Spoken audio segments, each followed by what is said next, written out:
All right. Let's get fired up here.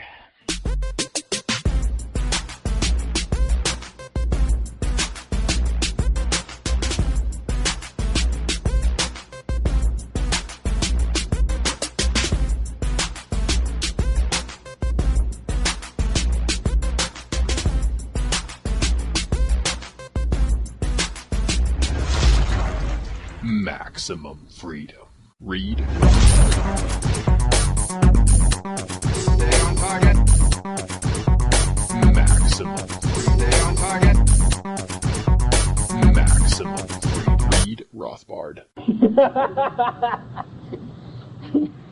Hello and welcome to the Actual Anarchy podcast, the podcast where we talk about movies and documentaries from a Rothbardian and Anarcho-Capitalist perspective. This is going to be episode 122, and we're going to answer the question, where is the curvature, in an analysis of Netflix Behind the Curve? Is it a Netflix produced thing, or is it just on Netflix, Robert? You got me, buddy. I don't know. I just watched it on the Netflix. I don't think I stuck around for the credits. Maybe I did. I don't remember. It was that captivating.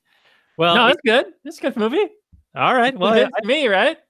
I hope that we have something to say about it, and I think it'll be fun. We had a really good conversation in the pre-show here, talking about the drug problem in Seattle, drug/homelessness problem, and also about public schools.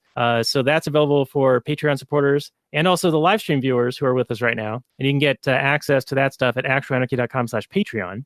And I also wanted to mention that we had a really good conversation with Nikki P of Sounds Like Liberty last week on Dark City, and that's the end of that is a wide shot of the floating laboratory disk in space, which looks like a flat Earth, and so that's what prompted us to want to do this episode on Behind the Curve this week. So that one was a lot of fun, and I really enjoyed it. So there's my piece on that, Robert. Yeah. Speaking of curves, something happened to me recently. It was pretty fun.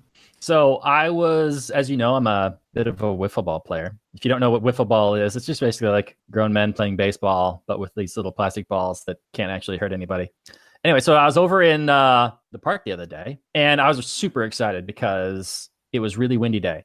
And normally, even if it's really windy in town, this park that we play at is just a dead zone. There's nothing. But this day was super windy, even in the park we play at. So we're over there. We're setting it up and we're playing, and it's great. My curve ball was fantastic. I was starting at like 3 feet outside the plate, and then it just whipped back in for a strike. It was almost unhittable. Almost. It's fantastic. Anyway, but what happened is we were playing, and we play so that it's a very small park, and we hit the ball towards the road, but it's a significant distance, and we rarely actually hit the road. And if you do hit the road, the ball, lands with like the power of, I don't know, dropping like a feather. Well, it's like the ball is like a tenth of an ounce or whatever it is. Anyway, so I was pitching, and my friend was hitting, and this car comes driving by, and he hits this towering shot, and the wind catches it, and the ball taps on the top roof of the guy's car, and the car stops instantly. And I'm like, oh no. Oh, come on. It didn't hurt your car, dude. But whatever. He gets out. He doesn't say anything. He's kind of like fuming. And my friend runs up to him and immediately starts apologizing to him and like, hey, if there's any damage, totally going to pay for it. So sorry. Just having fun out here in the park on a sunny day. Sorry about that. And they're looking, and there's zero damage. Zero damage. You can't, it's indiscernible. And the guy's like, I know you guys want to just go out here and have fun, but, people live out here. And, these balls could, do some damage, break some property. And we're just like, dude, okay, we're already offering to pay for any damages, and we know there isn't any. And yes, we're not here to hurt anybody's property or hurt anybody. But anyway, and so my friend continues to profusely, apologize, and he gets in his car and he drives away. And my friend is like, oh, we should probably move the plate back because, there's still a chance we could get to the road. Okay, fine. So we move it back, and then he's still kind of like, I don't know if I want to play anymore. And I'm like, whatever. I mean, we apologize to the guy. We offered to pay for his stuff. What? I mean, if he wants to fight us, I'm sure we could take him. It's fine. So anyway, we continue playing. And about 10 minutes later, this cop car rolls up, and I'm at bat at this point. And my friend's like, okay, I'm going to throw the pitch, and it doesn't count for the game, but just barely hit it. Just barely hit it. even if he sees me crush a masterful home run, the ball lands like, the velocity, the friction on this little plastic ball makes the ball land like with a tink. You know what I mean? But anyway, I tink it over, and then I hear this, "Hey guys," and we're like, ugh. And my friend like sprints up to the cop car, and I kind of like mosey on over because, cops telling me what to do. It's not like I'm going to sprint, but I mosey on over, and my friend explains what's going on. We just had this altercation with this guy, and the cop didn't know who had called it in, but he didn't really know what was going on, but he just probably got some kind of call. Like, there's two wiffle ball players in the park, two guys in the park, that are just like some sort of a menace. Up to no good. We're about to no goodness. We're two wiffle ball players at large. We're on the watch list. Anyway, we explain what we're doing, and we're going, yeah, we're playing wiffle ball. And we show him like the little plastic ball and the plastic bat. And he's like, "You're playing with plastic bats, wiffle ball?" And he's like, "I don't know how you could be any more safe than you already are. Why am I here?" Oh my God, it's like one good cop in the world. The one good cop. So we got really unlucky to hit the one kind of like dickbag guy, and which I kind of sympathize with him. I mean, yeah, we did hit his car. There's clearly wasn't any property damage, but if we had damaged it, it was definitely our fault. We're in the wrong. But then we got the one good cop who was like, "I don't know what I'm doing here. Just have fun, guys." And he just left. And then after that, my friend was like, "Oh, okay, I feel way better about playing now." And I was like, I felt the same the whole time. I don't care what one cop says, nor do I care what this other guy says. But anyway, that's my story. I thought it was fun that we got the cops called on us for playing in the park. No, I think that's great. The resolution anyway. I mean, I would have been like pissed off in the process, of course. But one more thing. Another black car, like afterwards, like about 15 minutes later, a black car came back, and my friend was like, "We thought it looked like him, the same guy." And he's like, "I'm going to go apologize to him again." And I was like, "Don't you dare. After that guy called the cops on us, you're going to go apologize to that guy again? You already kissed his feet. Now you're going to go do it again after he was a dick to us?" I mean, anyway, it turned out to not be the guy. So he didn't apologize to him. It's good. All right. It started to sound conspiratorial there. And I think that's a good segue into the last hour's portion of the show where we talk about a conspiratorial movie, Behind the Curve. Okay. All right. Here we go.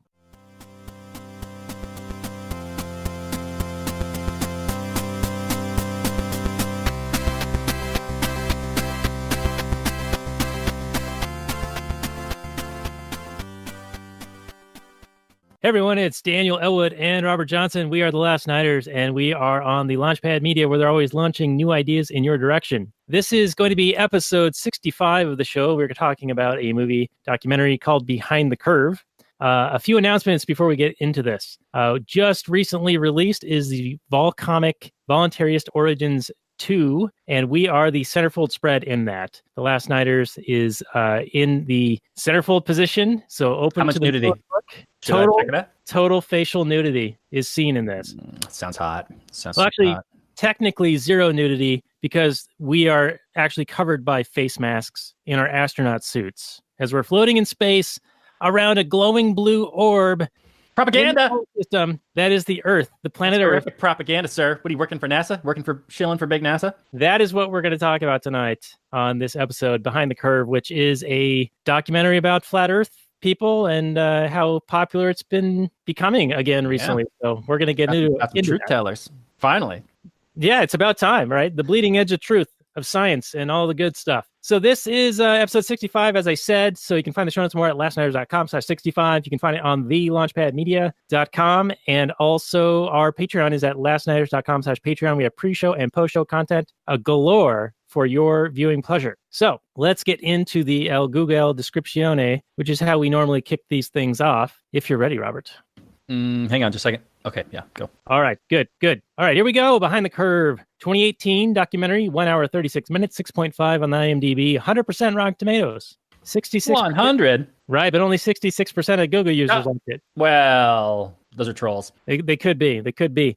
All right, here's the description. The internet has revived the conspiracy theory that the Earth is flat, and America's flat Earth movement appears to be growing despite hundreds of years of scientific evidence disproving the idea. The initial release was November 22nd, 2018 in Russia. Oh. This was made by Russian bots? Well, according to the Mueller report, is that how you say his name? Is it Mueller? I don't know. How do you say? I don't know. Anyway, according to that report, there's no collusion with Russia. But this documentary is amazing. There are pure gold moments in it, such as when Patricia was talking about the ... So that is a user review on the Google page here, and I didn't open the rest of it. So what are your thoughts so far, Robert? Well, finally, someone has the truth and the courage to come out with the truth, and I really appreciate these people and their theories. The true science is finally being done. So, although there was some propaganda in the film, I mean, as we all know, beyond the ice wall in Antarctica, there are a series of there's the White Walkers, and the movie didn't go into that at all. And none of the people talked about the White Walkers, and we all know winter is coming and will be killing us all. So that was disappointing. But the rest of it was pretty much all true, I think. But the wildlings are real, right? And the free man beyond the wall. Yeah, that's all true. The documentary series Game of Thrones on HBO, that they talk about that. Right, and the final season of that's coming up, which should be exciting for a bunch of nerds out there. A bunch of truth tellers, you mean? Yeah. Yeah, so did I mention this is our April Fool's episode, by the way? So no, you didn't. Well, I'm about to mention it. This is our mention it. Are you going to mention it? This is our April Fool's episode. Just mentioning that. Now, I am totally convinced by this documentary, though. And our buddy Mike C says, since NASA is essentially an extension of the military-industrial complex, then the flat Earth theory as a metaphor for them hiding the truth from us works for me as a metaphor. So that's some good commentary, I think. Yeah. Well, in all seriousness, watching this documentary was like watching kind of an alternate version of myself. Had I not kind of followed you down the primrose path towards, incelability. I don't know, whatever this club is that we're in together. I'm not in that club, actually. I mean, no, this is the club that you were like, hey, Robert, come on, let's do it. It's going to be a sweet club. There's no girls. Let's MGTOW it up. Anyway, but if I hadn't done that, I mean, I remember, listening to a lot of like David Icke, listening to Alex Jones, and these are basically kind of similar kind of people. They're just very mistrustful of the government. I can't imagine why. Government just tells truth, and they're just looking for the truth. Now, they discount even their own data, the results of their own experiments, and the results of experiments of peer-reviewed people that are, experiments that are repeatable and have been repeated hundreds and thousands of times by people all over the globe. I mean, I'm sorry, the disc, the plane, I don't know. I'm triggered right now, Robert. I get terminology wrong sometimes. I'm sorry. But they're just like these cute little teddy bear people that just, don't trust, other people. And I thought it was hilarious how there's even like an elite, like too cool for school, kind of like, rock star kind of guy who thinks that everybody else is a CIA plant or whatever. Because this is my movement. I'm the guy who came up with this. No, you were born about 400 years too late to claim that.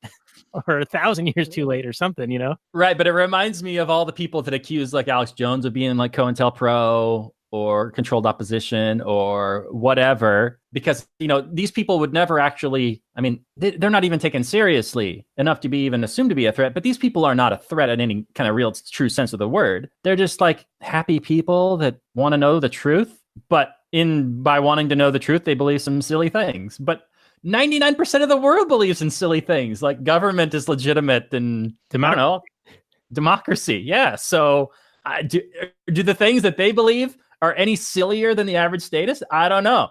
Yeah. And mentioning that, the whole conspiracy angle. And I mean, you and I both kind of went down that rabbit hole for a little while before we found the incel MGTOW Austrian economics. And said, yes, this is it. This is the real goodness right here. Yeah, this is the one. But I mean, they even do that in the documentary where they're like, okay, this guy, the main guy, what's his name? Mark? Something like that? The guy from Whidbey? Yeah, the guy from Whidbey-Island.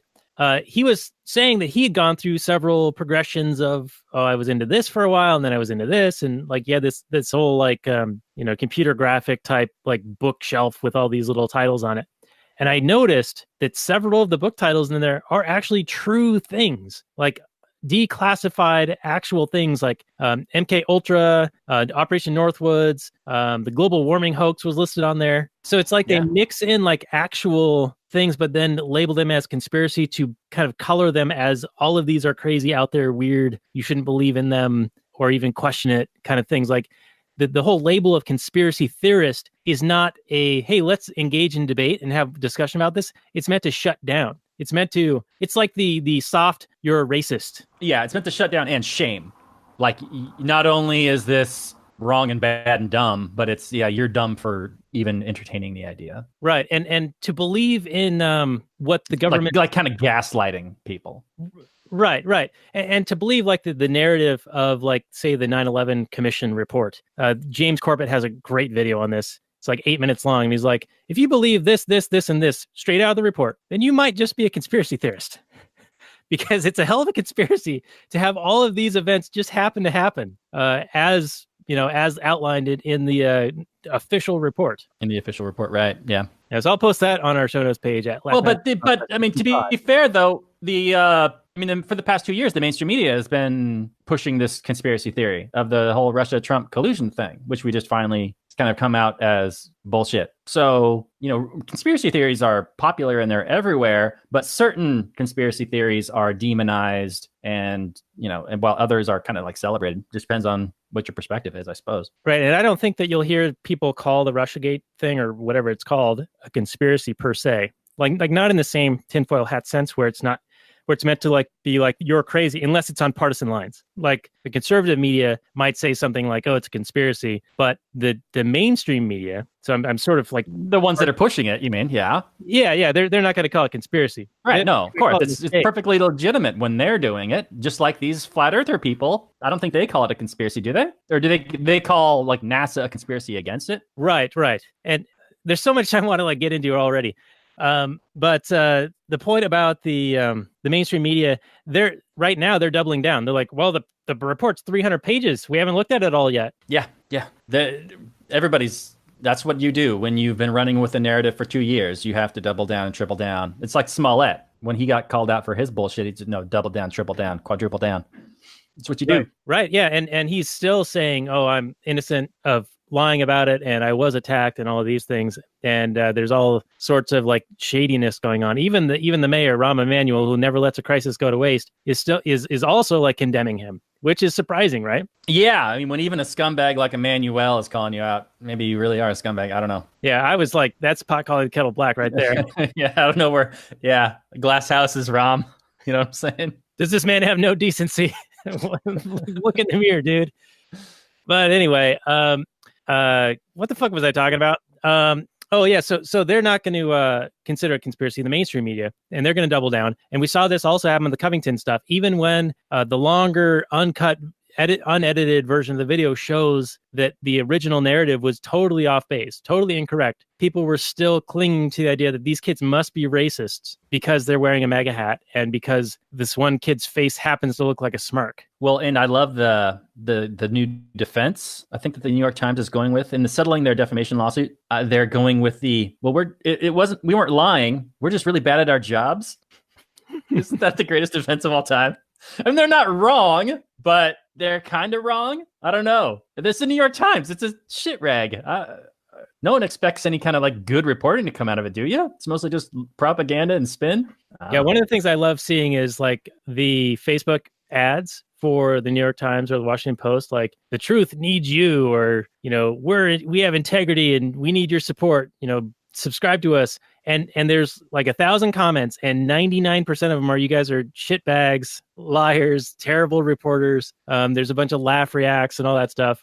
And I love it. It's great. And the Washington Post one is like, democracy dies in darkness. And I'm like, great. Let it die in a dumpster fire. Like democracy is not a good thing. It's mob rule. It's imposing rules and leaders over others. I mean, it's the will of the majority at the expense of the minority. And the sooner people can get over it as this vaunted, wonderful thing, the better for humanity. Indeed, I think that'll be a significant improvement if people can get past this illusion that is the idea of democracy.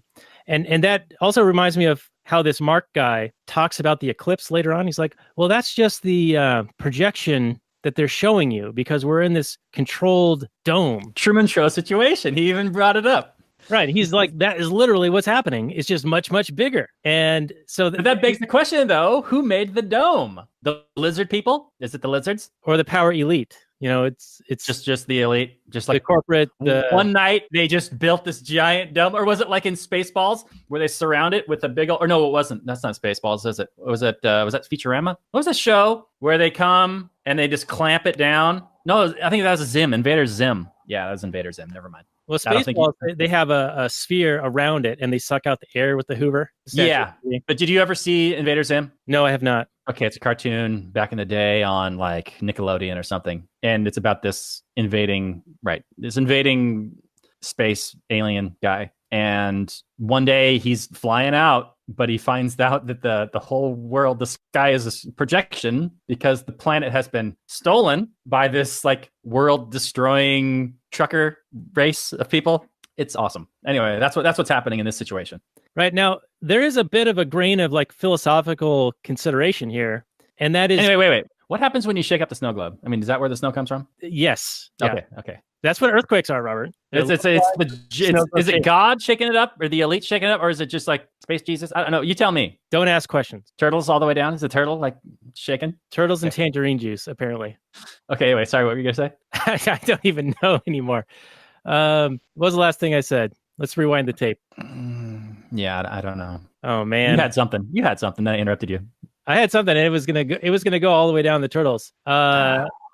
Oh, it's Atlas shrugging. Apparently, he's holding it. Oh, of course. Got the shakes or something. Makes sense.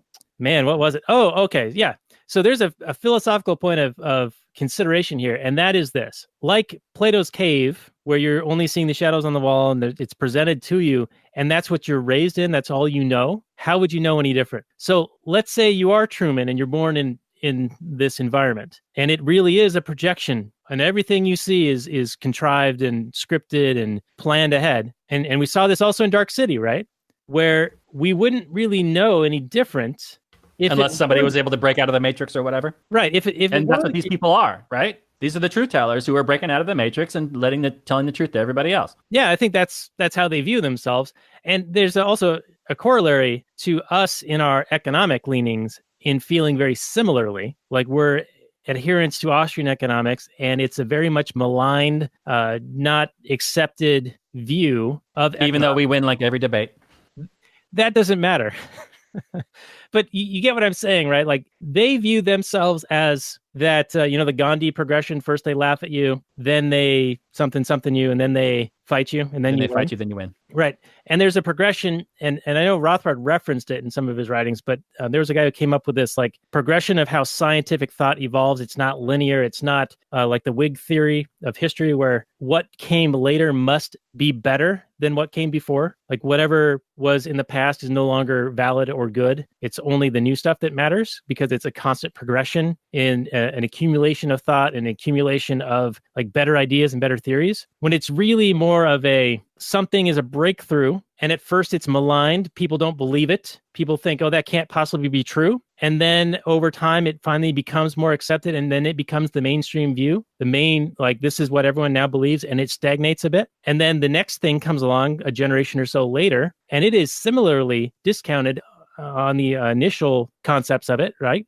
And it goes through this kind of cycle, this stops and starts. And there is information, history is lost, ideas, theories are lost. We lose knowledge over time. Things do go down the memory hole and get rediscovered later. And so it's not linear, and it's not something that just because it's new, it's good or better than what was in the past. Right. Yeah. That reminds me of the guy who had the theory on plate tectonics. There were several competing theories at the time when they were trying to figure out how these animals got to different continents. And I think one theory was like the land bridge theory, that there used to be these bridges to all the different continents. But the other guy had like the plate tectonic theory, but everybody just kind of like laughed at him for a long time. And so, knowledge fades. Science comes in and out of fashion. Ideas come in and out of fashion. Like Greek fire, we still don't know how to make Greek fire. But so you're kind of giving this guy some sanity points then, right? Because that's kind of where he sits. He's saying that science hasn't been able to disprove him. He thought that he was just going to get destroyed, in the first 5 minutes of purporting this theory, but he claims that he hasn't been. I find that a little bit dubious, but I also think that people do view themselves in their own story. Like they're the star of the show. They are the hero of their story. They are they're the underdog taking on the establishment or whatever. And so I do give him like credit for that. I don't think he's right unless, I'm going to go full April Fool's and be like, haha, this is, I believe it, April Fool's, but I just blew that. So I think that they have and it's demonstrated in in the movie and what you said earlier, they have a very significant confirmation bias by what they believe, to where they don't even accept the results of their own experiments. Like, they were like, okay, we have this very high powered, very calibrated The gyroscope, laser gyroscope, and super expensive.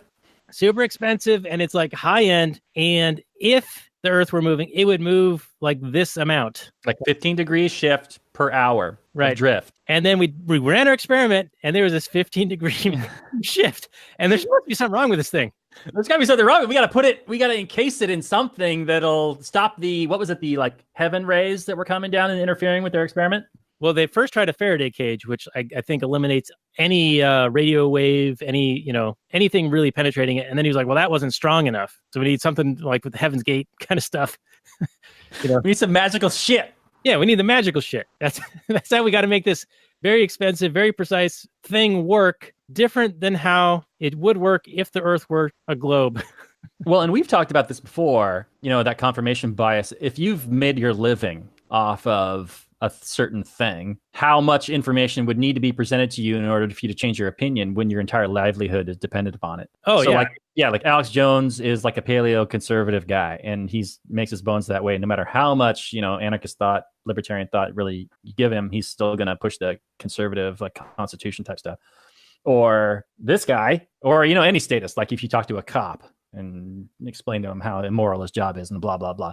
Or this guy who now there's like a conference that they go to. He's got a podcast or a YouTube channel. I don't know how much money he's making, but apparently he's got like fame, at least, if not fortune. I don't know how much money he's making, but he seems to be doing okay. But everywhere he goes, he's just smiling and happy and getting recognized and being a celebrity guy. So I don't know. Seems like a pretty good deal. I guess that's why, televangelists are a thing and snake oil salesmen are a thing. And yeah, you got words to say on confirmation bias. Go for it. I know you're just waiting for say go good to do it, Daniel. Do the thing that I do. Yeah, because I got confirmation bias myself. I mean, it's a bit of like an echo chamber situation too. And you see this in mainstream media and also in social networks now, where people only fraternize with people who think similarly to them. And so when they don't get exposed to anything outside of that very much, then they think everyone must think the way that I think or my group thinks. And then when they get exposed outside, then like the other is like totally evil or has evil intent or purposes or are just plain stupid. Like, so you see this all the time now. And I think that is one contributing factor that maybe social media has with how divided people are becoming, because we are able to hive off. And in a way, I think that's a good thing. We should be able to associate with people that we agree with. And I would like to do that in real life, like covenant community style. Like I want to live with people who share similar values to me.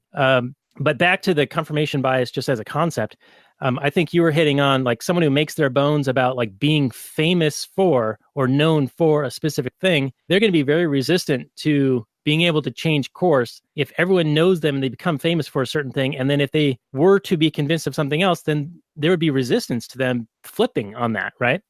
Right, like Stefan Molyneux when he kind of made his Trump move. That was a big he got a lot of pushback from, his like principled libertarian people. I think rightly so in that case. Well, sure, but to your point. Right. And then on a smaller scale, what's the old saying? Like you can't expect anyone to see anything that their paycheck depends on them not seeing or something like that. So like you said, in the local scale of it, it's if your paycheck is depending on you believing this system or believing that your job is a good job or, something that's righteous and something you should be doing, then you're not going to see all the negatives associated with it. You're not going to buy into that because it's your food on the table is at stake here. And it's not even like a conscious thing. It's going to be so outside of the realm of possibility that you won't even consider it. In fact, you might not even hear it. Right. When Your mind would come up with some other excuse for why this data exists. Like when they were doing the experiment with the thing in the water on the canal, the compass. Well, they're doing the compass thing, and they were like, well, there's got to be some sort of interference in our experiment. Like we've never seen this interference before, but it's got to be there because there's no other explanation. Because we know we're not on a globe. So yeah, your brain. I don't think it's like a malicious thing. I think it's definitely a thing that the brain does to maintain a level of sanity. Because otherwise, you're going to have like a psychological break. Yeah, I mean, is this like a form of cognitive dissonance? It's a blind spot to protect the ego. Right. Yeah. I don't know. What did you think? What did you think of the people in this documentary? I thought they were super adorable. Like there's like a love story going on there, and I was kind of like rooting for the love story. And they reminded me of a lot of people around here because there's a lot of like well-meaning hippie types, especially on the islands. of Puget Sound. Yeah, and where that guy is, South Whidbey. I mean, if you're not local to here, I mean, it's kind of known for kind of out there folk. Yeah, it's where the weirdos go to live, and that's totally cool, and they're totally happy. That's what you're gonna do.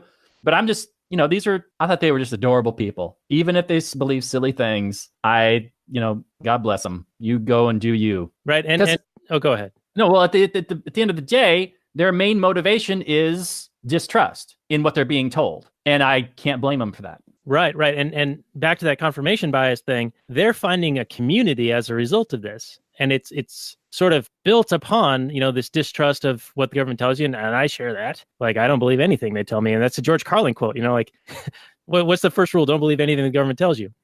So they have that sort of common enemy type situation that brings them together, and they found a sense of community, which I think is also one of the factors that goes into, like, say, cults. Like, it becomes your community and it becomes your identity, and so breaking free from that becomes very, very difficult. Right. It comes at some point, probably the belief system kind of attracts you to a cult, but then it really becomes about the family and the community, and the beliefs almost kind of become secondary, and it's more just about having that family experience. Right. Now, back to the people you were talking about. So South Whidbey, it is an area where sort of the weirder types end up, and also in the San Juan Islands around here. And in South Whidbey, there's a town called Freeland, and the name of the town is because it was a commune 150 years ago or whenever it was, where it literally was free land. Like, it was this commune that lasted a certain amount of time, and then of course it failed because that's kind of what they do. And that, I think, is why that area is still kind of attracted to by those types of people. Yeah. I'm saying words. You are saying words, Daniel. You're doing a good job of it. But the San Juan Islands are kind of notorious for attracting, alternative lifestyle type people. Not to say that there aren't a whole bunch of, like, normies that live there, but, like, this, but the one time I got invited out to this, like, religious retreat where I found out all these interesting facts, like the moon is fake and it was made by the lizard people to make women menstruate once a month to keep them down and oppress them, and all kinds of fun facts, which I finally found the notes for. Oh. While I was there for this like 2-day retreat, I was furiously scribbling notes of quotes that she said, and they disappeared, but I refound them, and maybe someday we could go through them and, like, come up and, like, talk about some of the funnier ones, but I'm not going to go through them now. I just recently found them. I think that would be a great Patreon bonus content right there. There you go. Perfect. But that was out on Orcas Island, one of the Whidbey Islands, or the San Juans. Okay. All right. So, I had something brilliant to say, and I just lost it, and I feel terrible now. You should.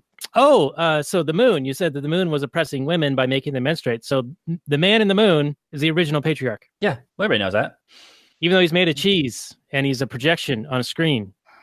Yeah, the problem is that the competing wacko conspiracy theories kind of conflict with each other. So if it's a fake moon, well, of course it's a fake moon. It's a projection. But if it's a projection, how is it making women menstruate? Because there's no gravitational pull. Because gravity doesn't exist. Gravity is just made up BS, right? Even though we're all, like, kind of like walking around on the disc. Why are we all walking around on the disc? And there's tides and whatnot. Yeah, well, I don't know why that all happens. Yeah, and how would Ben Franklin making the Farmer's Almanac, like, know the height and how, whatever the other term is, like how high the tide comes in and how far it goes out? I think he was a lizard man, wasn't he? The exact time it would happen. And there's also other things that are in there, like when the phases of the moon are, and, like, even the Aztecs and ancient peoples knew when certain celestial events were going to happen. Like, how would they know all of these things unless it's all in this intricate, like, algorithmic projection system that's far advanced technology to anything we have today? Well, technology is lost, Daniel. Like you were just saying, I'm using your own words against you. So way back in the day, back like 100,000 years ago, technology was better. It's probably the Atlantean technology is probably what happened. And they built this giant dome thing. Although why they did, and what was here before it was? Well, that's what Dark City is telling us. They're the lobster dudes coming down, taking over the dead people like vampire zombies. Is it a projection screen or is it like an LCD screen? And if so, are there like panels and they got to have like workmen to go up and like replace them every once in a while? Have you ever been on the beach and like picked up a grain of sand and were like, what if there were entire worlds in this grain of sand? You ever think about that kind of thing? So what if this entire disc dome structure we are residing on right now is like Dark City, but on a scale of to where it's that projection dome thing you see in the Jetsons. And George Jetson and Jane and Elroy and whatever the Rust of Buckets maid is called is looking down on us right now, laughing. Rosie. Yeah, Rosie the Riveted, looking down on us right now in their freaking dome on their little plasma. So this is a TV show, is what you're saying? Like in South Park, this is a TV show, or no, not South Park, Rick and Morty, and someone's gonna have to get swifty. Yeah, we're like 14 different dimensions. I'm fucking Pickle Rick. I mean, come on here. All right, we're way off the rails here. So there are no rails. This is all about crazy people. We're finding the curve. Where is the curvature? All right, so we were talking about people in this documentary. There is one person in the documentary who's an astrophysicist, woman, nose ring, purple-haired, and I had to ask, is she the one who piloted the starship in The Last Jedi into the Dreadnought? Yeah, she's the one. Yeah, so I was surprised to see her. They must have filmed that one after they filmed this because, obviously she's dead now. Or is she? See, no, she's dead. Conspiracy. No, we saw her blow up in that documentary Star Wars movie. We did see that, yes. The Star Wars documentary. And the evil capitalist casino and the animal cruelty in the entire waste of a second act in that film. Anyway, another thing I wanted to bring up is I think Mark says this whole thing is going to flip. Now, when he says that, does he mean that the disc itself is going to flip? And is he sort of speaking as if he's a congressman from somewhere talking about Guam? I think I want it to be that we're all of a sudden going to find ourselves in the bowl and we're all going to be squished together in the bowl. Hey, then you can pretty much cop all kinds of feels. Ladies can't stop you. No, I think he means that the perspective on the flat earth is going to flip. They're going to reach that tipping point, and all of a sudden the truth is going to come out, and the majority of people are going to believe the truth that the world is a snow globe. Okay, so the progression of science, like we were talking about earlier, the consensus, not that that's really scientific, but is going to flip to where people are going to believe this is the prominent theory or the accepted theory. Well, that's just funny. I mean, you could come up with any kind of batshit thing and then go, hey, they laughed at Magellan, or they laughed at Columbus, or they laughed at, name the scientist or whoever guy that believed a thing that wasn't the prevailing idea. It gives credence to your claims, but you saw the part in the movie where they were at the conference. And it just reminded me of even the few times, maybe even us, like the Candles in the Dark thing, where, you're around a bunch of like-minded people, which is great. But then there's that one guy who's like a little bit off, and you're like, okay, all right, there's one in every group.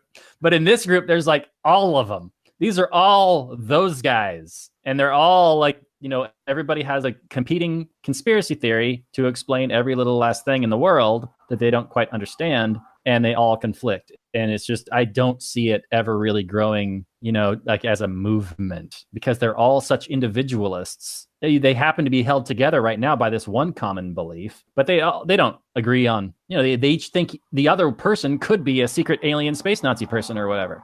Right. Yeah. And they talk about how there's all these different factions of who believes what, is it a dome or is it, is there the infinite plane, the infinite planers? Yeah, baby. Right. And we see this in libertarian circles too, like all this fractioning and factioning, this segmenting. And I mean, it blows my mind because like it should be very simple. Right. But we're talking about intellectual movements. Intellectual movements are by their very nature not, cohesive, powerful movements necessarily. Like, I guess, like Bolshevism and Marxism was like an intellectual movement to start, but they quickly realized that they had to get control of government in order for it to be like a force. It couldn't just be like a book club. But if you're just a purely intellectual movement, kind of like libertarianism is, or these flat earthers are, I really, you have to actually convince people. You can't use the machine of nationalism and patriotism and, or religion or, these things, these ingrained cultural movements and ideas and powers that can really push an ideology or an idea into the mainstream. Interesting. I want to respond to that, but I'm not sure exactly how. Okay. You think about it. All right. Well, can we go to the Matt guy who thinks he originated this stuff? Okay, but you feel free to push back on anything I just said anytime. I'm ready to go. I'm ready to throw down. All right, we'll throw it down. Maybe in the Kathleen Turner Overdrive available for our Patreon supporters at lastnight.com/Patreon. Throw that up there. So the Matt guy he's the rock star dude. He's like, I'm so cool that I don't take meetings and I don't need to. Dude, he's a freaking awesome prima donna. So bow smart. You're whatever, and I'm not going to legitimize your conference by attending. You're all in the CIA, you sons of bitches. Even though I'm butthurt that you didn't invite me. But that guy, he says he came up with this whole thing, but as far as I know, and I mean, yeah, I was educated in public schools, but I thought that the prevailing theory for 1,000 years was the Earth was flat. So, I mean, where's this guy coming from? I'm guessing he's taking credit for the modern revitalization, I would assume is what he's trying to say, but okay. I could be wrong. Now, you mentioned that you don't see this going very far, but I think it's already gone very far. I mean, there's this documentary about it, and they have it meeting, and it's become very popular. Their YouTube videos get millions of views, and there's thousands of these videos. And I'll add one more comment, and then you can stick your big nose in here. Even prominent NBA players have talked about the flat Earth theory and how they believe it. I mean, it's those intellectual giant NBA players. I know it's true. But my point is they have a big following. You know, it's out there in the culture, in the common culture. It's true. It's very true. I wonder, you know, if you took any kind of idea, and took a cross section of who believed it, you'd get a wide swath of humanity. I think it is funny though. I mean, there are probably more flat earthers than there are ANCAPs in the world. And I don't know, maybe not libertarians yet, but maybe soon. There's something seductive about it, especially when you got the truth on your side, you son of a bitch. Maybe that's our next target, is to get flat earthers to come to the one true faith of economics and political philosophy. Yeah, it'd be a tough sell, but it's possible. All right. So did you catch Alex Jones on Joe Rogan? Yeah, sure did. I didn't see the whole thing, but I caught a bunch of it. I got the part where he said he's retarded, which is hilarious. Right. And I only saw snippets of it, but I saw something that said like they purposely had someone else on there to be antagonistic towards him, promoting a conspiracy theory such as flat Earth. And yeah, that's Eddie Bravo. Okay. So this literally was the discussion, right? Like this one guy's like, I'm a flat earther, and Alex Jones, you're the biggest, most known conspiracy theorist in the world. Oh, I don't know about that. I don't know if Bravo is there to push flat Earth. I know Bravo is there to pretty much poke the bear of Alex Jones to try to get him to go off on whatever, to try and defend his ideas and whatnots. I didn't watch. I guess I should have watched the whole thing, but I just didn't. It's freaking like 4 hours, even though it's like super, super funny and entertaining, but the excerpts and memes are better. Anyway. Yeah. And Jones does flip out. I mean, constantly, but I mean, if you've seen him more than a dozen times, you're kind of immune to it. Yeah. I see Jones as more of kind of an actor kind of guy. He's the guy that always claims to have the documents, but he'll never actually show you the documents. The only thing he ever points to are just like headlines of like news article he prints off the internet. So, right, but he's got the documents. Yeah, I've heard that one 4 million times, Jones. But you know, Bravo is a kind of a notorious conspiracy theorist. He's always the one kind of pushing to talk about, he'll talk about 9/11, but he'll also talk about the moon landing or JFK or just any number of things. And I think he was trying to get Jones, because he's always been a big fan of Jones, but I guess lately he's been a little bit upset with Jones, maybe going back on some of the things he said in the past. I don't know. Okay. I don't know. What do you think? I think it's hilarious that, Alex Jones goes on Joe Rogan, and it's one of the biggest shows in the world, like way bigger than any like single mainstream media outlet. I think it's like tens of millions of views, and that's just views. That's not like MP3 downloads for the podcast. And this is after Jones was deplatformed, right? Yeah. So there's clearly for a while. So the Streisand effect is in effect. People are like, you got rid of this guy. What's he saying that is so dangerous? He must be saying something interesting or something true. But also, when he goes on there, like the mainstream media like pitches a little hissy fit and goes, Joe Rogan, why are you, giving this guy a platform? Why are you giving him a chance to speak? Because he's such a dangerous human being, or blah blah blah, whatever. I think. Do they equate him as Nazi or white supremacist these days? I think the blue check marks, from what I see, mostly just get upset that he's a dangerous person. Mostly they were upset with the Sandy Hook thing and the fake news thing. Yeah, him saying that Sandy Hook was a staged event was what really kind of upset them. Now, I don't give a shit whether you think Sandy Hook was a staged event or whether he says Sandy Hook was a staged event. I don't understand how that's a dangerous thing to say. So what? A lot of people believe a lot of things that aren't true. What? We're all responsible for our own ideas, and I mean, and if it happened, and I don't know, I wasn't there, it's a terrible thing, but it's no justification for disarming people. Yeah. I was watching. Have you seen a lot of Keith Knight recently? I've been watching quite a few of his videos. He's been killing it. He tends to throw a lot of amazing arguments. He packs them into these little videos. Yeah, he's working with Pat at Liberty Weekly now, and they're doing shows together, and also like individual stuff. But he's great. He's like a fire hose, and he's like very rapid fire. Yes, you need to. Well, I need to like pause his video and contemplate. There's some brilliant thing he just said, because it's another brilliant argument that I had never considered before. So I recommend anybody who's interested in the things we talk about to check out Keith Knight's "Don't Tread on Anyone" YouTube channel. All right, we'll post that on the show notes page. So, I mean, Robert and I, we have the occasional argument that we slap together with some duct tape and glue, but Keith is he's on the ball on this stuff. I think he's made it his mission to hone these arguments. Yeah, and he'll destroy arguments. He'll be hitting things from so many. He'll just provide so many great arguments in a short time that he just completely obliterates them. It's fantastic. So keep up the good work, Keith. All right, good job, Keith. And we should have him on sometime. Actually, I think that'd be fun. Probably would be. All right, so let's we need to start probably winding this down a little bit. But there was one comment that I thought was pretty interesting. Oh yeah. And that was the whole the woman who's the love interest, and they're like, well, her initials are CIA or something, and so that confirms that she is confirmed. Yeah, Illuminati or whatever. And she's like, do you really think the government's that stupid to do something like that? And I'm like, yeah. Well, maybe not that, but they're really dumb about most things, and really. Well, it's just like her name ended in CIA, right? It was like Patricia or Alicia or something. Yeah, that's it. Yeah, and that's the thing that people are queuing on, as if there's gonna be these breadcrumbs. Yeah, and those weird female names like Alicia or Patricia or whatever her name was. It's like it's the only explanation. CIA. Right, and I love it. I don't think they're stupid enough to do that, but I think that they are stupid enough to do plenty of other dumb, ruinous crap.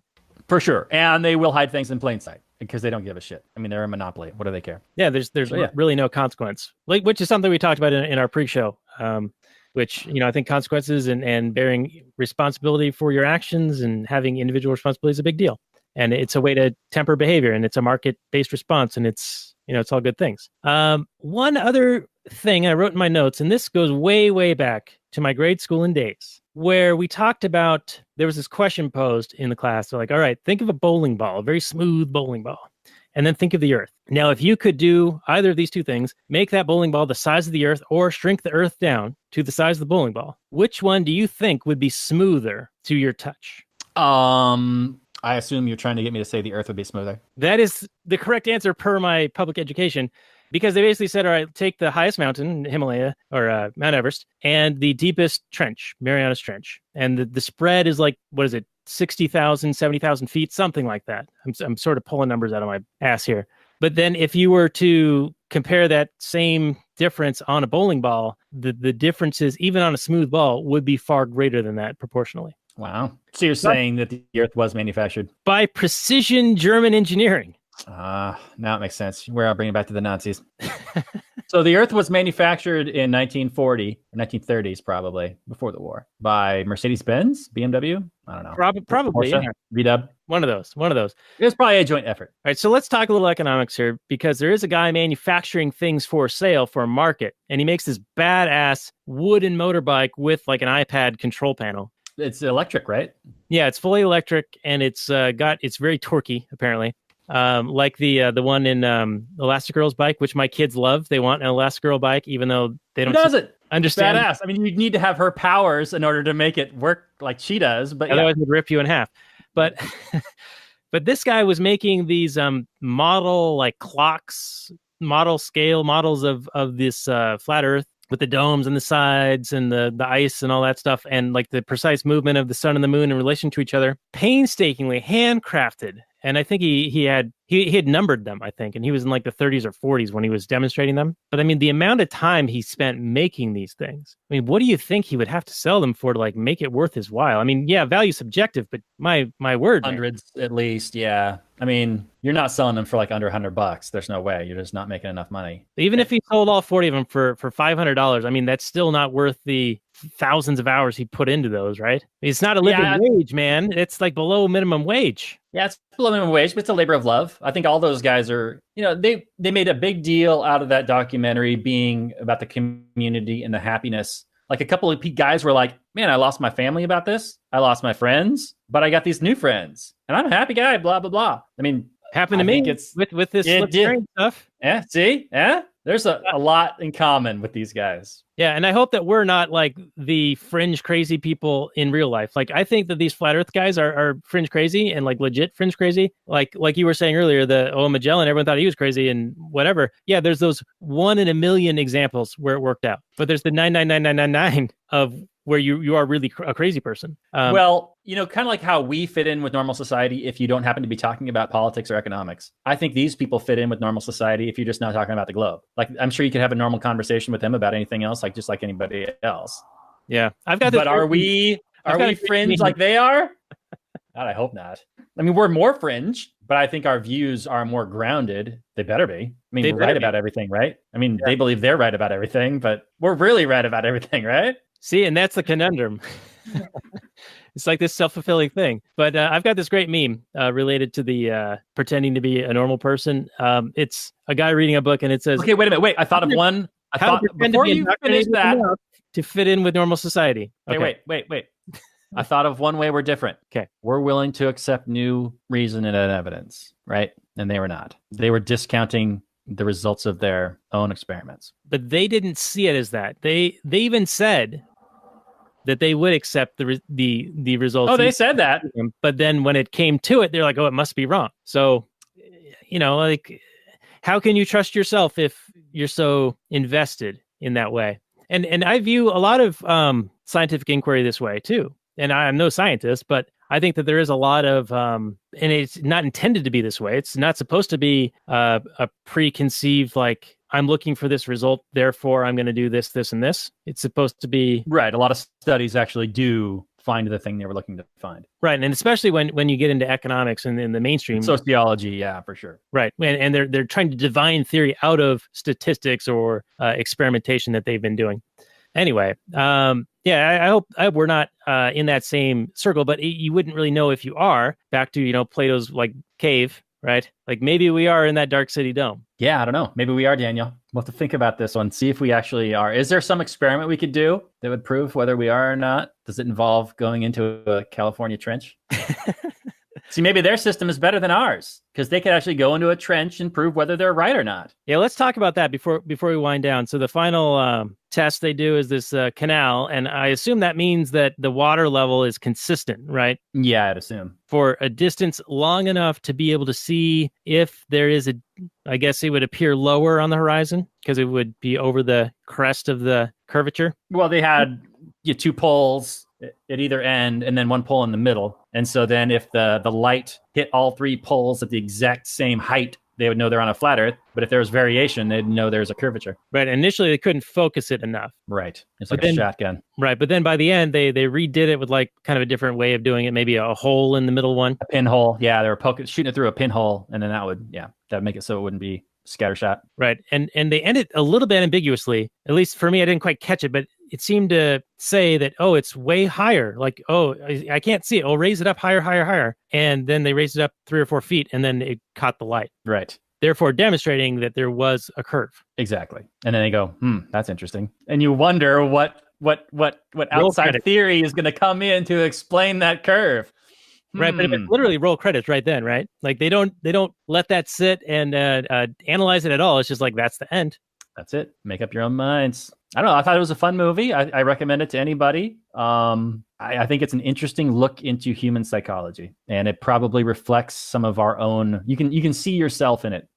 Depending on no matter what you believe. I think you can see some of yourself in it. Right, and this almost sounds like summary and review time. But before we get to that, I did want to mention that I did see a Facebook video of guys on the equator in Africa having tourists come, and they would like demonstrate to them the different swirl direction that water would go down a drain on the northern hemisphere versus the southern hemisphere, and then what happens directly on the equator. Oh, how it like shoots straight down? Yeah. So they would have these funnels and they would pour water in, and on the north it would spin clockwise or whatever. They put like a flower in there and it would like spin down. Then they went to the south side and it would spin the other direction, right? Because that's like, you know, in New Zealand and Australia, everyone knows Crocodile Dundee's bathwater goes down the opposite way. And then at the equator, it goes straight down. Just no Coriolis effect or whatever it's called. and the thing gets sucked right down. Now, my question is, in that video, he's using 3 different funnels, one showing the direction on each, right?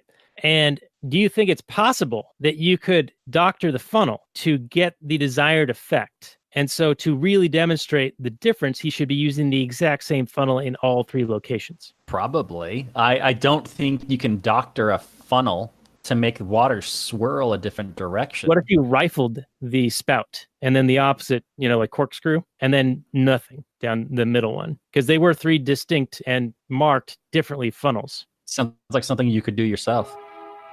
I don't know, man. It's been a long time since I was in science class, so I can't really speak to that. But if you have more to say on that, let's do it. But I do want to get to the fact that the latest news. Remember, there was the guy that was shooting himself up in a rocket. There's a flat Earth guy who was trying to launch himself into orbit. Right? Remember this in the news? It was not too long ago. Vaguely familiar. Okay, well, I think it was like last summer. Anyway, there was a bunch of delays, and I don't think he ended up doing it. But the latest thing is that there is an Antarctic expedition planned for these flat Earth guys, by these flat Earth guys. So they're gonna get to the wall in Antarctica, and they're gonna climb over it, and they're gonna get instantly murdered by White Walkers. It's gonna be awesome. Or the Thing. The Thing might get them too. You never know. And Kurt Russell's gonna go down there, fly his helicopter down there, badass style. Set them on fire. It's gonna be sweet. Yeah, Wilford Brimley will be there. It'll be great. He'll make some oatmeal. I don't know. And then the penguins are gonna be dancing. I don't know. That's what happens in Antarctica. Yeah, happy feet. All right. Well, I think we've beat this horse to death on the Behind the Curve. Let's get into your final summary review, Robert. Okay. Well, this is a great film. It's on Netflix. Go check it out. I mean, if you already are a subscriber, and for the entertainment value, I don't know why you wouldn't be, especially if you're listening to this show. It's a short film, but it is fairly well made. I would say that the main draw for me is just to watch the human oddity character study stuff. I mean, it's all just these interesting personalities believing this kooky stuff. And, you could probably just turn on the news to get that same kind of effect. But here it's a little more benign. These people aren't really, some of them have an agenda, they're making money off it, but they seem to be genuine believers for the most part. I look at most of the world and go, well, how can you believe that crap? Or you're just faking it and you don't really believe it. You're just pushing a thing. You're trying to sell something. And this is an example of that. But this is I don't know, they just seemed like teddy bears to me. They didn't seem like they were out to hurt anybody. They were just like they were after the truth. They knew they were being lied to. They weren't sure what the truth was, but they knew they're being lied to. And I can sympathize with that big time. So I really liked this movie. I thought it was a sympathetic view. I didn't think it demonized the people. Even though I guess some of the people were upset by the way they were portrayed. I think the diva guy was upset by the way he was portrayed. I think no matter how he was portrayed, he would have been upset. Exactly. He's just gonna be upset no matter what. But anyway, check this movie out. If I had to give it a rating, I'd say it's like a 7.5 or something like that. It's a documentary. It's well made. If you're into that sort of thing, you'll be entertained. I watched it and the time just breezed right by, and I was totally charmed by all the people in it. And it didn't convince me one whit of what they believed to be true, but it reminded me of just like the sweet old lady or person in your life that that is kind of a little bit kooky, but is so well-meaning and so full of love in her heart that you just can't help but love them. And, just like your eccentric old aunt or uncle or something, and, you love them. They're great. So yeah, check out this movie, Behind the Curve, on Netflix. Daniel, what did you think? Well, I think that you gave it pretty high praise there. I found this to be kind of boring to watch and a bit lengthy. The only thing that really kept my interest was the fact that the guy was somewhat local to us, and he was staring off in the distance at Seattle, and I shouldn't be able to see those buildings if there's a curve, right? But I guess the curve wouldn't obscure the entire building because those buildings are 700 feet high or 800 feet high, and so they would only obscure the bottom 10 or 20 feet from where he was, and it seemed to be doing that. So I don't know where he's getting this from, but I think it's relatively well done. It's certainly interesting to watch, and it did spark. It's a cultural thing, right? We see people espousing flat Earth on Facebook all the time now, and I think a lot of people that I know use it as a filtering mechanism now. They're like, if you believe this, then I will delete you or mute you or whatever. So they're using it as a filtering mechanism. Meanwhile, statists believe in far more dangerous things. Just 2 cents. Oh, that's true. Yes, far more dangerous things. Like if flat Earth was the worst thing that these people were thinking of or about, that does no harm to me. If they vote and think that we just need one more law or one more tax or one more regulation, and then we'll have like a better life and a better situation, that's far more dangerous. So I will agree with you there. But as a score, I'm going to get a flat, middle of the road 5.0 for my score on this. I appreciate that, but it's better than that. All right. Appropriate score, but you undersold it, sir. Yeah, But if that's the way you feel about it, that's fine. I'm contriving it down a bit. It's probably more like a 6, but just for the sake of, it's got to be a 5 for me. Okay. So anyway, that's our summary review. Now next week we're going to continue on this path. I don't know why we're on this streak of flat Earth dome structures, but we're going to continue down this path into the Truman Show, and we're going to invite a former guest back again. Olof the Anarcho-Viking is going to join us to talk about the Truman Show, the Jim Carrey, the socialist movie that is basically an extension of this whole flat Earth theory. So I think that's going to be a lot of fun. He's a good guy, and we had a lot of engaging conversation with him. What was it called? Outlaw King? That was the episode? Yeah. He'll be a great guest again. Yeah, so I'm really looking forward to that. And then I think after that, we might do something with Anarchist Mom or the Patreon supporter who suggested Dodgeball might be available. So, and if it's, whatever one we do next week, then the opposite of those two we'll do the following week. So we're planning ahead, everyone. I'm fully on board with this. You're fully do it. All right. I'm fully on board, Daniel. I like your ideas. All right, I got lots of ideas, and we're going to get into them in some of the overdrive after this. That's available for our Patreon supporters. So check it out on Patreon. Check it out on Patreon, and also check us out on the Launchpad Media and the show notes page for this episode on Behind the Curve at lastnighters.com/65. So I will say good night from last night, everyone.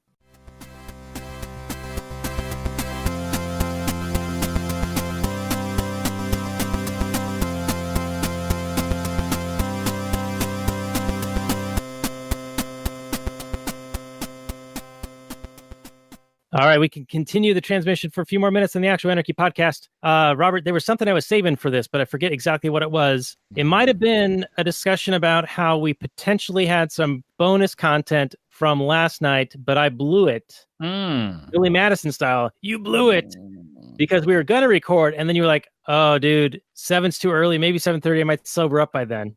Yeah, I had been invited over to do some work over at a buddy's house, and he's got this fantastic liquor cabinet. And This is the guy you wiffle ball with, right? No, this is the other guy. This is the negotiator. Oh, okay. All right. And he had purchased some space dust, and I was doing some work for them. And the time just kind of slipped away. We put on like Fast Times at Ridgemont High, and I'd never seen that film before. Oh, Spicoli, Mr. Hand. Spicoli, I don't know Mr. Hand first too. I didn't see the whole movie, but there were some excellent scenes, some very attractive ladies. It was nice. But yeah, I knew that I had to get back to do the show, but I started drinking a bunch of water, but I just wasn't making it in time. So I had to push it back. And then by the time I got back, you were like, even though it would have been great, would have been fantastic. I was all fired up. That's all right. I think tonight worked out just fine. Yeah, I think this was a good episode on Behind the Curve. I do like drunk Robert rants, and maybe that not only could be Patreon content, but maybe a consistently and so named Patreon content. Well, maybe we can do that thing up at your place. We could do an in-studio beer fest and have a good time. Yeah, where people can call in and give us a piece of their mind. Listening to us. Yeah, that'd be good. I remember Nikki P was saying in our episode with him last week, like, oh, I heard you guys talking about Brazil, and I was like yelling at my phone, like, you guys don't understand we don't understand any of the movies we talk about. What? Of course we don't. They were making this shit up half the time. But yeah, we got seriously called out when we did Blade Runner, and yeah, we got kind of reamed by people who were saying that we just didn't understand it. It was good. I appreciate it. What do you expect? Is that do we give people a false sense of confidence? Like when they're just basically listening to us and they're like, well, I kind of watched that movie. I don't know. They seem to have some good ideas about it. But then we're exposed by the people who actually do pay attention to the movies and know what it is. And then we get on and talk and say some dumb things about it. And they're like, oh no, these guys really are morons. Well, I think we focus on different elements than most critics will. True. And probably but we don't go super deep. No, and Sometimes. yeah, but ours are more like to relate ideas of concepts that we want to impart on people in a way that they can sort of pick up on it based on a common viewing of something. Right, but we don't get into like the deep philosophical meanings behind this imagery and that scene and blah blah blah and that kind of. We don't really do that so much. No, that's above my pay grade. Yeah, you'd have to like research and like prepare. That's just not going to happen. There's only so much time in the day. Well, when we started the show, it was just two guys talking. And that was kind of where we went. And it just sort of centered around movies after a while. And that became kind of our thing. But it's still just us talking about movies. And I think sometimes we have insightful points. But it's mostly just trying to get those ideas out there in a way that puts a little bit of meat on them. Yeah. I'd say we do a decent job of that. And it's just, I guess it's when people expect more from us that we fail them. We disappoint. Well, as long as we project ourselves as experts, a lot of people might believe it. So yeah, you never know. Anyway, we should probably wind this one down. This has been episode 122 for Actual Anarchy. And so show notes are more at actualanarchy.com/122. This has been a lot of fun. We will be back with Olof the Anarcho-Viking for the Truman Show or Truman Show. Is it just Truman Show? It's just Truman Show, right? Yeah, I guess. Anyway, you guys, here's our level of expertise. We don't even know the name of the movie, but you know what we're talking about. It's on the Netflix, so it's free to watch if you've got that. I guess not technically free. You'd have to pay a subscription fee, but it's included. So you don't need to buy like the movie itself, is what I'm saying. And if you do want to hit us up on the old Patreon, go to actualanarchy.com/Patreon. We might include a new level at some point in the future where you can join us for the Kathleen Turner Overdrive live on the show, where you can talk to us and tell us how wrong we are about stuff. I'm not sure what price level that's going to be, but I think that's a cool thing we might be able to implement. So, you know what? And there's a few people on right now that I might just throw it out to them. You guys watching right now, Anarchist Mom and Mike C, former guests on the show. I'm going to give you guys the link so you can join us for Kathleen Turner Overdrive if you're game. So we'll see. Get in on it. All right. Well, I will say this is the end of the Actual Anarchy show, and I will send that link out to our friends. And if you want to catch that, keep watching, I guess, on the live stream, and then pay for the behind-the-scenes content on Patreon. Anyway, Actual Anarchy out.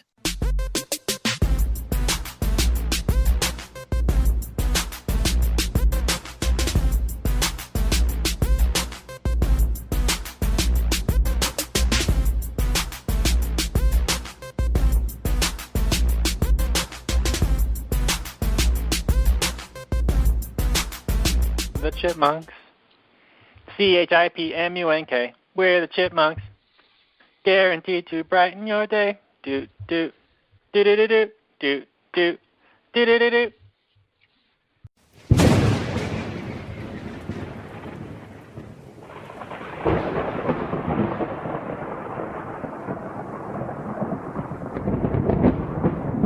In 2017, the Libertarian Union was formed.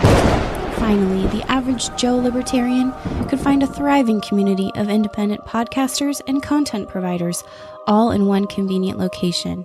At Libertarian Union, we'll always have the latest news, interviews, discussions, and even movie reviews. With hundreds of episodes and more added all the time, you'll always find something fresh at libertarianunion.com.